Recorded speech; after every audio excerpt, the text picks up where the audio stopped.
it's Jack from Jack Gately in the Online Real Estate Academy, and we're back with another edition of Ask Jack. So this question just came in. I thought it was 2 questions, actually. Really good question. I plan on being a sole proprietor broker. How do I go about advertising as a sole proprietor? Especially, I would like to list one of my own properties. What should I write on the lawn sign? Well, you can only advertise under your own name. So it would be your own name, and then you could follow that if you wanted to with licensed real estate broker or real estate broker or licensed broker.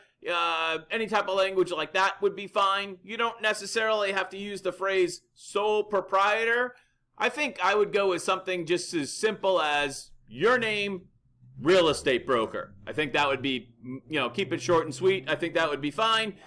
You cannot use a trade name because you have not obtained an agency license, or what is sometimes known as a business license.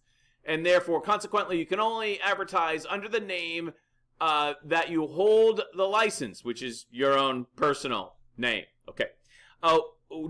Next question. Do I need to sign a listing agreement with myself?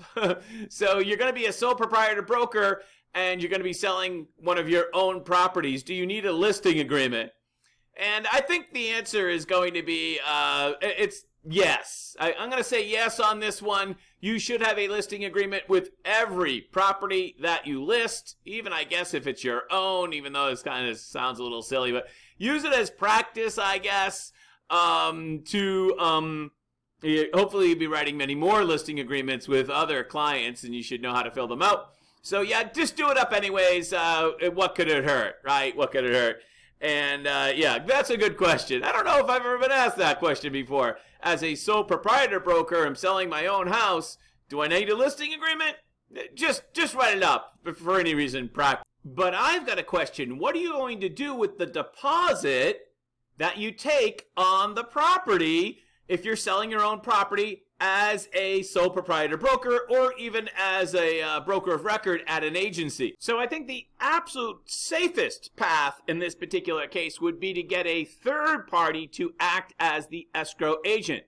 For instance, your own attorney.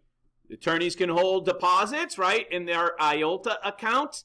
And I would have the escrow be held by your attorney.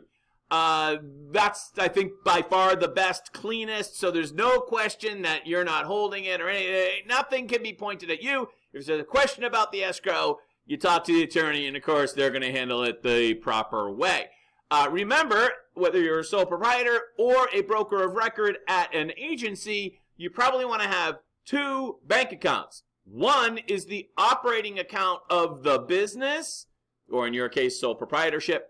And 2 is the escrow account. These are 2 separate checking accounts, and they're like church and state. They do not go together ever. Remember, we talked about that in broker class. You never commingle these funds. You want to have 2 separate bank accounts.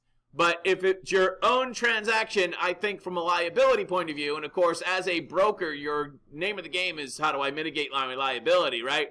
I think it would be better to have your attorney hold the deposit, just so there wouldn't be any question of any type of conflict. All right, hey, good questions. Thanks for watching this edition of Ask Jack. Talk to you later. Have a great day.